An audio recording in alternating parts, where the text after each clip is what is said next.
Mga kapatid sa pananampalataya, bukas, February 14, Valentine's Day. Marami na naman ng mga kabataan ang mahihimok para mag-celebrate ng Valentine's Day. Ano ba ang hatol sa Islam tungkol sa mga Muslim na mag-celebrate ng Valentine's Day? At sa susunod na linggo, February 18, unang araw ng pag-aayuno sa buwan ng Ramadan, inshallah, depende sa sighting of the moon, makikita natin, more or less, sa darating na Miyerkules, February 18, inshallah, 2026, unang araw ng pag-ayuno ng buwan ng Ramadan, depende sa moon sighting. Ang tanong, ano ang iyong istiqbal Ramadan? Valentine's Day o takwa? Ito po ang paksa ng ating khutbah. Makinig kayo mabuti, lalo na mga kabataan. Unahin natin ang Valentine's Day, pagkatapos isunod natin ang takwa. Marami ang mga Muslim, lalo na mga kabataan, mga estudyante, ang mga nagbabatian ng Happy Valentine's. Hindi lang mga kabataan, pati na mga matatanda. Mayroon kang makikita, nagbabatian ng Happy Valentine's.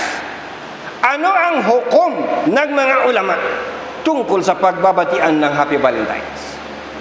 Number 2, mga Muslim na umaatin ng Valentine's party. Marami po ang mga kabataang Muslim na nabubuyo ng mga kabataang kakristyanuhan, na nag-organize sila ng mga Valentine's party. Pagkatapos yung mga kabataan natin sumasali. Ano ang hukom ng Islam tungkol sa mga Muslim na sumasali sa Valentine's party? Number 3, mga Muslim na nagbibigayan ng Valentine's gifts. Marami po. Kaya dapat nandirito yung mga kabataan natin. Nang sa gayon marinig nila. Dahil nandirito tayo sa lugar ng jahiliya, lugar na hindi naman ito Islam, ang lugar natin, Pilipinas, na ang malimit po na i-influensyahan tayo ng kulturang jahiliya, lalong-lalo na ang kabataan. Number 4, mga negosyante na nagbebenta ng mga paninda na walang paggagamitan kundi ang Fiesta Valentino. Ano ang hukom ng Islam? Isa-isahin natin. Number 5, mga Muslim, kahit na mag-asawa, na nagdi-date-date, lalo na hindi mag-asawa, lalo na boyfriend-girlfriend. Marami po sa ating mga kabataan nagsisipag boyfriend-girlfriend. Ano ang hukom sa mga Muslim na sa araw ng Valentino, bukas, February 14, ay mag-date-date sila? Alam ninyo, puno na naman ang mga motel. Allahu Akbar. Subhanallah. Sino nagbigay ng hukom? Hindi po kami ang nagbibigay ng hukom. Saan galing ng hukom? Fatawa Islamiyya Volume 1. Pinakamalalaking mga ulama ng Saudi Arabia ang nagbibigay ng hukom. Ano ang kanilang mga hukom? Number 1, makinig ka. Makinig ka mabuti, lalo na kabataan. Dahil itong khutbah natin naka-record, ito recorder, i-upload natin sa YouTube para yung mga kabataan natin makapakinig. Kasi mga nasa paaralan yung ibang mga kabataan natin. Number 1 na hukom, haram. Kapag po hinatulan ng mga ulama ng haram, Hindi nila hahatulan niya ng haram ng walang batayan sa Quran at sa hadith. Kapag hinatulan ng mga ulama na haram ang isang gawain at ginawa mo, mayroon kang kalalagyan sa impernong apoy. Number 1, ayon sa kanilang hukom, haram para sa mga Muslim ang mag-celebrate ng Valentine's Day. Bakit haram? Mamaya, paliwanag natin. Number 2, haram para sa mga Muslim na magbatian ng Happy Valentine's. Ibig mong sabihin, bro, kahit na magsabi ka man lang ng Happy Valentine's, haram pa rin? Mamaya, ipaliwanag natin. Number 3, haram para sa mga Muslim. Mayroon kang makikita ng mga Muslim, mag-asawa, nagbibigayan ng Valentine's gifts. Sasabihin nila, bro, hindi naman masama mag-asawa kami. Allahu Akbar. Kaya kailangan talagang kaalaman. Haram magbigayan ng Valentine's gifts kahit na mag-asawa.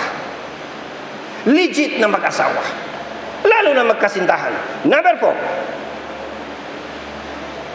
haram sa mga kabataan natin na umatin ng Valentine's party. Alam ninyo mga brother, ito, tandaan ninyo ito, tandaan ninyo mabuti. Kapag mayroon kang anak na senior high school, junior high school, alisto ka. Dahil mayroong isang gabi, kung tawagin, GS prom, junior, senior prom, isang gabi na party ng mga kabataan na junior high school, senior high school, isang gabi na yugyugan, sayawan, kantahan, at ang mga nasuot nila ay halos makita ang kaluluwa. Bantayan mo ang mga anak ninyo na mayroon na sa junior high school, senior high school, huwag ninyong patinin. At ang ibang mga paaralan, itinatapat nila ang GS prom sa February 14. Huwag ninyong pasalin ang inyong mga anak. Marami po sa atin, mga anak ng Muslim, masakit. Pero minsan, mayroon pang mga anak ng ustads, mga anak ng ulama, na hindi nila alam, yung anak nila sumasali sa GS prom. Kaya alamin mo sa anak mo, anak, kung mayroon kang anak na junior high school, senior high school, tanungin mo, anak, kailan ang inyong GS prom? At bantayan mo yung petsa. Huwag mong paatinin yung anak mo. Dahil ang gagawin nila, magdamag, magsasayawan, mag-iinuman ng alak. Allahu Akbar, subhanallah. At hindi libre yan. Babayaran nila, sila magkukontribute. Subhanallah. Therefore, haram para sa Muslim sumali sa Valentine's party. Number 5, mga negosyante na mga walang pakialam. Kahit ano ibinebenta, basta pagkakitaan. Haram ang magbenta ng anumang paninda na gagamitin sa pag-celebrate ng Valentine's. Mga hugis puso, pulang puso, kung ano-ano pang mga Valentine's paraphernalia na ibinebenta, haram para sa atin ng mga Muslim. Number 6, mag-boyfriend, mag-girlfriend, o kaya mag-asawa na magdi-date, magmumotel pag Valentine's Day. Dear, sabi nung mister sa asawa niya, dear, birang, pagmamahal ko sa iyo, magmotel naman tayo. Allahu Akbar. Mga kapatid, sa pananampalataya, ito ay mga gawain na haram. Tanong, bakit haram? Ito, isa-isain natin, bakit haram? Number 1 na dahilan. Ang Valentine's celebration, Fiesta Valentino, ay naglalaman ng elemento ng Shirkul Akbar.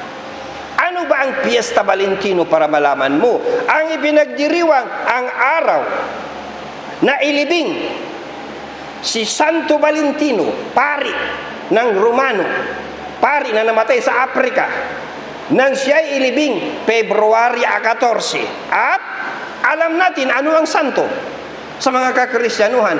Ang santo ay sinasamba. At mayroong mga magsing-irog, mag-boyfriend, mag-girlfriend na nananalangin kay Santo Valentino na sana ang kanilang pag-ibig daw ay maging forever. Allahu Akbar. At ikaw na Muslim,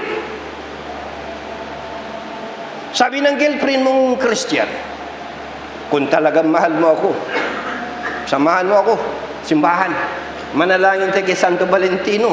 At may mga kabataang Muslim, dahil sa kaignorantihan tungkol sa Islam, sasama sa simbahan, paluhod-luhod. At mananalangin kay Santo Valentino, kapatid sa pananampalataya. Iyan po ay Syirkul Akbar. At ano ang Syirkul Akbar? Inna syirka la dhulmun azim. Katotohanan, ang syirk, ibig sabihin ng syirk, pagbibigay ng katambal sa Allah. Katotohanan, ang syirk, ang pinakamasama na kawalang katarungan. Bakit pinakamasama na kawalang katarungan? Binigyan ka ng Allah ng mata, isipan, utak, puso, dugo, laman, hangin na nilalanghap, tubig na iniinom. Binigyan ka ng sikat ng araw, binuhay ka. Pagkatapos sa halip na ang pasalamatan mo, ang sambahin mo ang Allah, ang tinawagan mo si Santo Valentino. Pinakamasaklap na kawalang katarungan. Allahu Akbar. Number 4 na dahilan bakit haram lahat ng aktibidades sa Valentine's Day, Fiesta Valentino, ay konektado po sa illicit affairs, gawain na zina. Para malaman ninyo, nagkakaroon sa February 14 bukas, marami ang mga kamusliman mismo na kabataan na magkakaroon na naman ng pagkakataon para po gumawa ng zina. Puno ang mga motel. Bukas na 14 February, puno ang mga hotel. At ano ang gagawin nila sa mga hotel? Abay, hindi naman sila magdadakwa. Anong gagawin sa hotel? Premarital sex, zina ang gagawin sa motel. Ibig sabihin, darami na naman ang produksyon ng mga bastardo sa araw na iyan. Kaya mga kapatid sa pananampalataya, ang mga anak ninyo, bantayan ninyo bukas. May mga anak kayong dalaga, may mga anak kayong binata, bantayan ninyo bukas. Baka makikipag-date sila. Baka aatin sila ng Valentine's party. Kinakailangan, tandaan mo na dalawa ang mungkar sa Valentine's Day. Una, mungkar ng syirk. Pangalawa, mungkar ng zina, immoralidad. Kaya mga kapatid sa pananampalataya, kailangan maintindihan nating mabuti itong napakalaking kajahilan. Kasi nga nandirito tayo sa lugar na hindi Islam. Natural, nai-impluensyahan tayo. Hindi naman ito Islamic country. Paglabas mo sa karsada, makakakita ka ng mga kung ano-ano mga punto na haram. Mga kabataan yan, madali mabuyo ng mga gawain na haram. Natural yun. Nandito tayo sa lugar na ito, lugar ng mga kufar. Kaya ang kailangan natin na pangontra ay kaalaman. Katulad nito ngayon, kaalaman. Para malaman ng ating mga kabataan, ano ba ang Valentine's Day? Ngayon, kapag po ikaw na Muslim na kabataan, nabuyo ka ng girlfriend mo para paluhod-luhod sa simbahan at manalangin, Allahu Akbar, kay Santo Valentino. Dahil nga sa walang alam yung kabataan, hindi ba lang nakikinig-kinig, hindi sinisiruso ang Islam, at hindi niya alam, akala niya biro-biro lang, pumunta sa simbahan, paluhod-luhod, at nananawagan kay Santo Valentino, nakagawa ka ng Syirkul Akbar, lahat ng kabutihan na nagawa mo sa buhay mo hanggang sa oras na iyan, burado. Walau asyraku lahabita anhum ma kanu ya'malun. Ngunit kung binigyan nila ng mga katambal ang pagsamba sa Allah, ang lahat ng kanilang kinagawiang gawin ay magiging walang saysay. Ibig sabihin, useless. At paano kung doon ka namatay? Sa pagsamba kay Santo Valentino. Namatay ka na musyrik. At kapag namatay ka na musyrik, innahu may yushrik billahi faqad harrama Allahu alayhi al-jannata wa ma'wahu an-nar wa ma lidh-dhalimin min ansar. Katotohanan, sino man ang magtalaga ng mga katambal sa pagsamba sa Allah ay ipagbabawal sa kanya ng Allah ang paraiso, at ang apoy ang kanyang magiging tahanan, at para sa mga zalimun, wala silang magiging mga kakampi. Kaya mga kapatid sa pananampalataya, ang inyong mga anak, bantayan ninyo bukas. Ngayon, sasabihin ng pilosopo, na binata. Sasabihin niya, hindi naman ako sumasamba kay Valentino. Sinamahan ko lang yung girlfriend ko para kunwari makita niya mahal ko siya. Tandaan ninyo ha, bawal sa Islam ang boyfriend, bawal sa Islam ang girlfriend. Zina. Tapos nangatwiran siya, hindi ko naman sinasamba si Valentino eh. Sinamahan ko lang yung girlfriend ko eh. Yung pagsama mo sa Valentine's party, pagsabi mo, Happy Valentine's, pagbigay mo ng Valentine's gifts, pagsama mo doon sa mga paluhod-luhod kay Santo Valentino, bagamat hindi ka naniniwala na Diyos si Santo Valentino, yang action mo ang suporta mo sa gawain ng siyak. Yang action mo, pagbati mo ng Happy Valentine's, nakatulong ka na. Nagbigayan kayong mag-asawa, legit na mag-asawa, nagbigayan kayo ng Valentine's gifts, nakatulong na kayo sa piyesta na Shirhul Akbar. At bawal sa atin tulungan ang kapwa sa gawain na haram. Bawal magtulungan ang mga Muslim sa gawain makasalanan. Wala ta'awanu 'alal ithmi wal 'udwan wattaqullaha innallaha shadidul iqab. Ngunit huwag kayong magtulungan sa isa't isa sa kasalanan at paglabag at katakutan ninyo ang Allah. Katotohanan, ang Allah ay mahigpit sa pagpaparusa. Mga kapatid sa pananampalataya, dumako tayo sa takwa na isasalubong natin sa Ramadan. So ngayon, alam na ninyo, wag ninyong isalubong sa Ramadan ang Valentine's Day. Ang isasalubong sa Ramadan, paghahanda. Ihanda natin ang ating mga sarili. Bawat Ramadan, tandaan mo, bawat Ramadan ay isang buong buwan na bubuhay natin muli sa ating mga sarili ang napakamahalaga, pinakamahalaga na mga aral. Mga aral na ating magiging kasangkapan para tawirin isang buong taon. Unang aral na siyang paghahandaan natin ay takwa, pagiging al-muttaqun. Darating na naman ang buwan ng Ramadan. Miyerkules, February 18. Ibig sabihin, ilang araw na lang natitira. Depende sa sighting of the moon. Sighting of the moon natin, Huwebes, Martes. Titingnan natin sa 17. February 17. Kung makita ang buwan, kinabukasan, February 18. Fasting. Okay. Ano ang paghahanda na gagawin natin? Number 1 na ihanda natin mga kapatid sa pananampalataya, reforma natin ang ating mga sarili. Kung dati-rati nakarang isang buong taon wala kang katakot-takot sa Panginoong Allah, ngayon maghanda ka na ng pagiging al-muttaqun. Ya ayyuhalladhina amanu kutiba alaykumus siyamu kama kutiba alal ladhina min qablikum la'allakum tattaqun. O kayo na mga nananampalataya, nakaadri sa mga nananampalataya sa kaisahan ng Allah, biswin mga Muslim, nakaadri sa mga Muslim. O kayo na mga nananampalataya, ang pag-aayuno ay ipinag-uutos sa inyo tulad ng pag-uutos sa mga mas nauna sa inyo upang kayo ay maging al-muttaqun. Ano bang ibig sabihin ng al-muttaqun? Dalawa ang kahulugan ng al-muttaqun. Number 1, mahintatakutin sa Allah. Number 2, mapagmahal sa Allah. Anong ibig sabihin ng mahintatakutin sa Allah?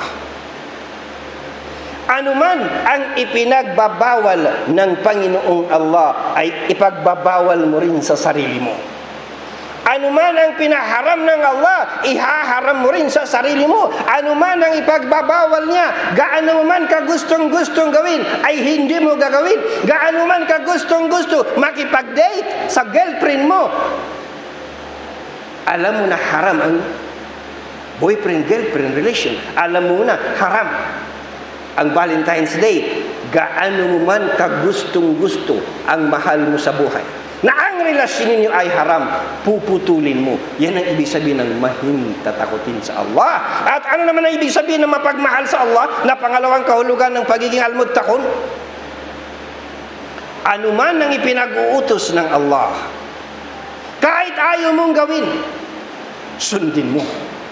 Anuman ang ipinag-uutos ng Allah, kahit ayaw mo, pilitin mong sarili mo, gawin mo. Yan ang ibig sabihin ng mapagmahal sa Allah. At dahilan sa itong dalawa, kailangan natin ipaghanda sa bilang pagsalubong natin sa parating na buwan ng Ramadan. Kapatid sa pananampalataya, ang tanong, ilang araw na lang, Ramadan na. Ang tanong, nakahanda ka na ba ngayon? Nakahanda ka na ba ngayon na pigilin ang sarili mo sa gawain na haram? Nakahanda ka na ba ngayon nasarhan mo ang bulsa mo na hindi mo papapasukan ng hanap buhay na haram? Yan ang isasalubong natin sa Ramadan. Nakahanda ka na ba, kapatid? Nakahanda ka na ba? Nagaano mo man kagustong-gusto ang karelasyon mo na haram, puputulin mo or magpakasal kayo. Kung hindi mo kaya magpakasal kayo, anumang relasyon na haram, putulin mo bilang paghahanda sa parating na buwan ng Ramadan na ipupunla sa ating kamalayan ang pagiging mahintatakutin sa Allah. Tanong, nakahanda ka na ba ngayon? Ilang araw na lang darating na Ramadan, nakahanda ka na ba? Naputulin mo ang relasyon na haram. Nakahanda ka na ba, kapatid, na yung dila mo ay prinuhan mo na sa kapagmamarites? Nakahanda ka na ba na yung tainga mo ay sarhan mo, takpan mo sa pakikinig sa mga haram na musika at kantahan? Nakahanda ka na ba bilang preparasyon sa parating na Ramadan? Nakahanda ka na ba na takpan ng iyong paningin sa kapapanood ng mga haram na video? Ito ang paghahanda sa takwa. Ito ang kailangan natin, mga kapatid, sa pananampalataya. Bakit natin kailangan paghandaan ang pagiging al-muttaqun?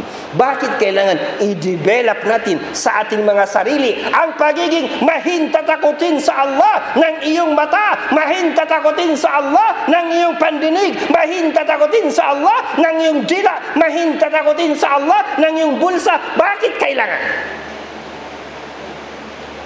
Dahil 24/7 hindi ka lulubayan ni Satanas. Si Satanas walang bakasyon, walang day off, lifetime, hanggang sa huling hininga mo uudyukan ka niya para iligaw ka. Pupwestuhan ka sa harapan mo, sa likuran mo, sa kanan mo, sa kaliwa mo. Iikot-ikutan ka hanggat may natitira na hininga. Hanggat humihinga ka pa, hindi ka lulubayan ni Satanas. Kaya kailangan natin ang takwa. Ito ang ating depensa. Ito ang ating panangga. Kailangan natin ang pagiging mahintatakutin sa Allah dahil hindi ka lulubayan ni Satanas. Katibayan? ثُمَّ لَآتِيَنَّهُمْ مِنْ بَيْنِ أَيْدِيهِمْ وَمِنْ خَلْفِهِمْ وَعَنْ أَيْمَانِهِمْ وَعَنْ شَمَائِلِهِمْ وَلَا تَجِدُ أَكْثَرَهُمْ شَاكِرِينَ.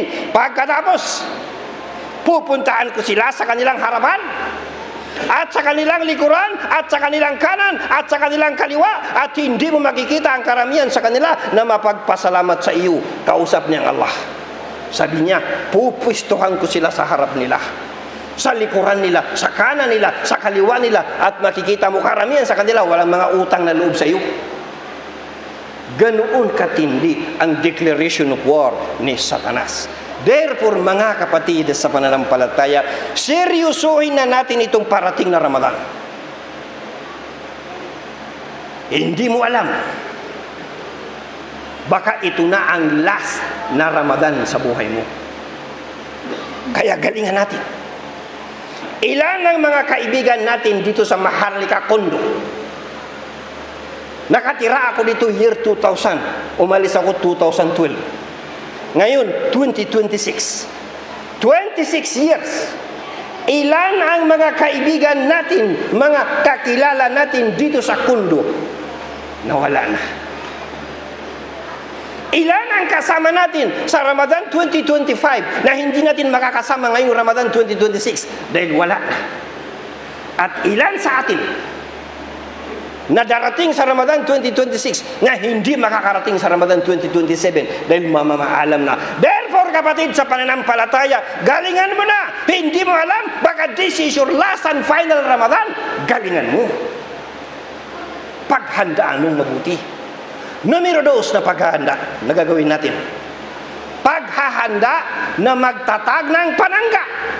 Kailangan maintindihan mo na ang pag-ayuno sa buwan ng Ramadan ay pagtatatag ng panangga. Asyamu junna, ang pag-ayuno ay panangga. Sabi ni Propeta Muhammad sallallahu alaihi wasallam, panangga sa kasalanan, panangga sa impyerno apoy, panangga sa bisyo, panangga sa imoralidad, panangga sa zina, panangga sa anumang ikapupuot ng Allah. Ito po ang pag-ayuno sa buwan ng Ramadan at paghandaan mo, maghanda ka ng panangga, kapatid, dahil ito ang puwersa nakakasangkapanin natin dahil si Satanas hindi lang pupwestuhan ka sa harapan, likuran, kanan, kaliwa. Si Satanas ay laging nakahanda na umambus. Mahilig siya umambus. Aambusin ka niya. Nagpaplano ka ng magandang gawain. Nagpaplano ka na maggagawa ka ng magandang gawain. Papunta ka pa lang doon sa gawaan mo na maganda. Aambus ka niya. Haharangin ka niya. Babaguhin niya ang utak mo. Babaguhin niya. Uujukan ka na huwag mong ituloy. Allahu Akbar. Subhanallah. Katibayan? Na siya ay mahilig umambus. Kaya maghanda ka ng panangga. Ang paborito ni Satanas umambus. Qala fabima agwaytani la'aq'udanna lahum siratakal mustaqim. Si Satanas, si Iblis, ay nagsabi sa kanyang Panginoon, sapagkat ako ay iyong isinadlak sa pagkaligaw, katiyakan na ako ay mauupo na nag-aabang sa kanila sa iyong matuwid na landas. Ambus. Aambusin ka ni Satanas. Kaya kailangan mo ng matatag na panangga. Numero 3 na ating ihahanda. Ilayo ang sarili sa impyernong apoy. Muli na naman tayong bibigyan ng Panginoong Allah ng pagkakataon na para mailayo natin ang ating mga sarili sa impyerno apoy. Tandaan mo, isang araw lang na pag-ayuno, isang araw. Kapag ginalingan mo ang iyong pag-ayuno na ginawa mo mga ipinagutos at iniwasan mo mga ipinagbabawal, isang araw lang na pag-aayuno, kapatid. Ilalayo ka ng Allah sa impyerno apoy ng 70 taon. 70 years. Ilang araw ang fasting? 29 or 30. Depende. May 30, may 29 days. Nakailang Ramadan ka na sa buhay mo? 20, 30, 50, 70? Bawat Ramadan, ilang araw? 29 days, 30 days. Bawat araw, ilalayo ka ng Allah sa impyerno apoy ng 70 years. Allahu Akbar. Ang layo-layo mo na. Anong hadith? Walang alipin na nag-aayuno isang araw sa landas ng Allah, kundi ilalayo ng Allah ang kanyang mukha sa impyernong apoy ng 70 taon. Authentic po na hadith, Sahih Al-Bukhari. Pang-apat na preparasyon, isasalubong natin sa pagpasok ng Ramadan.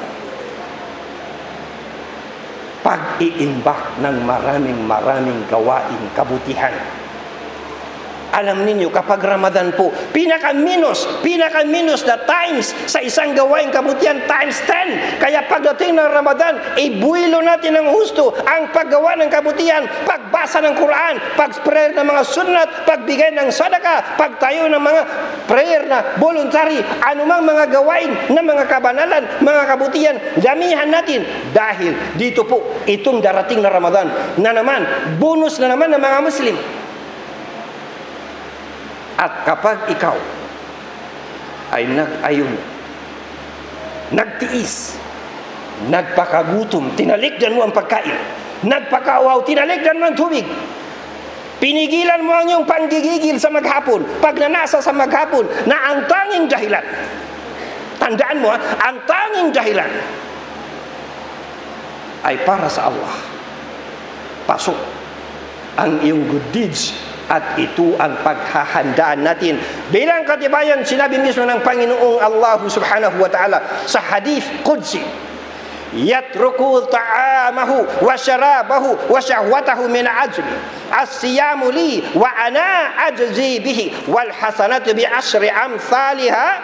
Tinalikdan niya ang kanyang pagkain, inumin at mga pagnanasa alang-alang sa akin. Nagpakagutom ka, nagpakauhaw ka para lang sa Allah. Ang pag-ayuno ay para sa akin, kung kaya't gagantimpalaan ko para rito, at ang gantimpala ng mabubuting gawa ay makasampung ulit. Allahu Akbar. Pinaka-minus times 10, mayroon bang times 70, mayroon bang times 700, mayroon bang hindi na kayang totalin ng mga malaika. Depende sa intention, ano ang layunin mo kapatid sa pananampalataya. At ito ang pinakamahalaga na elemento ng pag-ayuno. Ano ang intention mo? Bakit ka magpapakagutom? Yung ikhlas, huwag mawala yung ikhlas. Dahil sa araw ng paghuhukom, hindi tinitingnan ng Allah anong yaman mo, anong mga anak mo, hindi makakatulong sa iyong kayamanan mo. Ang titingnan, dala-dala mo sa Allah na puso na malinis, puso na walang pakitang tao, puso na tunay na para sa Allah. Yawma la yanfa'u malu wala banun. Ang araw, tinutukoy na araw, araw ng paghuhukom, ang araw na walang yaman o mga anak ang makakatulong, illa man atallaha biqalbin salim, maliban sa sino mang dumating sa Allah na malinis, may mabuting puso, dala-dala mo ang ikhlas. Kaya mga kapatid sa pananampalataya, paghandaan natin, tutuhanan natin na seryosohin na ngayon itong darating na Ramadan. Barakallahu li wa lakum fil Qur'anil azim wa nafa'ani wa iyyakum bil ayati wa dhikril hakim wa taqabbala minni wa minkum tilawatahu innahu huwas samiul alim.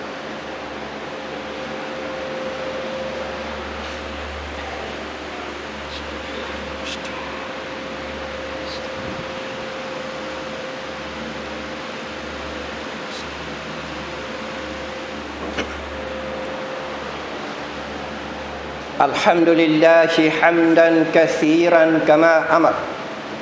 Asyhadu an la ilaha illallah wahdahu la syarika lah wa asyhadu anna Muhammadan abduhu wa rasuluh. Ibadallah, ittaqullaha haqqa tuqatih wa la tamutunna illa wa antum muslimun. Mga kapatid sa pananampalataya, ang buwan ng Ramadan ay buwan ng repentance. Buwan na paglilinis ng kasalanan. Lahat tayo mga nagkakasala. Sino ba sa atin na hindi nagkakasala? Ito, parating ang buwan ng Ramadan, bonus na naman upang linisin ang ating mga kasalanan. Kapatid sa pananampalataya, kapag ikaw, ito ang tandaan mo mabuti sa pag-ayuno, dalawang bagay, iman at saka pag-aasam ng gantimpala. Kapag ikaw ay magpapakagutom dahil naniniwala ka, nananampalataya ka, and at the same time, kaya ka nagpapagutom, inaasam-asam mo ang gantimpala ng Allah, buburahin ng Allah ang mga kasalanan mo. Wa qala Rasulullah sallallahu alaihi wasallam, man sama Ramadana imanan wa ihtisaban ghufira lahu ma taqaddama min dhanbihi. Sino man ang nag-aayuno sa buwan ng Ramadan sa ninang iman, tandaan mo naniniwala ka, kaya ka nagpapakagutom, naniniwala ka. Sino man ang nag-aayuno sa buwan ng Ramadan sa ninang iman at pag-aasam ng gantimpala, itong dalawa, huwag magkahiwalay. Ang kanyang mga nagdaang kasalanan ay patatawarin. Allahu Akbar. Kapatid sa pananampalataya, kapag ikaw ay nagpunyagi, nagporsigi na ikaw gagawin mo ang lahat at itatayo mo ang mga prayers na ang dahilan, iman na naman, iman at pag-aasam ng gantimpala na naman, buburahin ng Allah mga kasalanan mo. Wa qala Rasulullah sallallahu alaihi wasallam, Man qama Ramadana imanan wa ihtisaban ghufira lahu ma taqaddama min dhanbi. Sino man ang tumitindig sa sala tuwing Ramadan sa ninang iman at pag-aasam ng gantimpala, ang kanyang mga nagdaan na kasalanan ay patatawarin. Dalawa lagi dinidiinan. Iman, kaya ka magpapakagutom dahil naniniwala ka, at kaya ka nagpapakagutom dahil gusto mo, hinahangad mo ang gantimpala ng Allah. Pangatlong beses na diniinan, iman at saka paghahangad ng gantimpala. Lalo na mga kapatid sa pananampalataya, lalong-lalo na po, paghandaan mong mabuti ang last 10 days ng Ramadan. Laylatul Qadr na hahanapin mo. At anong resulta? Kapag hinahanap mo ang Laylatul Qadr ng dahilan sa iman at dahilan sa pag-aasa mo ng gantimpala, na naman buburahin ng Allah yung mga kasalanan. Wa qala Rasulullah sallallahu alaihi wasallam, وَمَنْ قَامَ لَيْلَةَ الْقَدْرِ إِيمَانًا وَاحْتِسَابًا غُفِرَ لَهُ مَا تَقَدَّمَ مِنْ ذَنْبِهِ. At sino man ang tumitindig sa sala ng Laylatul Qadr sa ninang iman at pag-aasam ng gantimpala, ang kanyang mga nagdaang kasalanan ay patatawarin. Pinaka-authentic po na hadith, Sahih Al-Bukhari, Sahih Muslim. So ito po ang paghahandaan natin, mga kapatid sa pananampalataya. Iman at pag-aasam ng gantimpala ng Allah. Nawa, nakahanda ka na, brother? Ang tanong, nakahanda na ba ako? Nakahanda ka na ba? Nakahanda na ba tayo sa ating isasalubong? Sa pagpasok ng Ramadan, nakahanda ka na ba ng takwa? Nakahanda ka na ba ng panangga? Nakahanda ka na ba na ilayo ang sarili mo sa impyernong apoy? Nakahanda ka na ba na makipagkarirahan sa paggawa ng mga gawaing kabutihan upang makamit nawa natin ang gantimpala ng kapatawaran?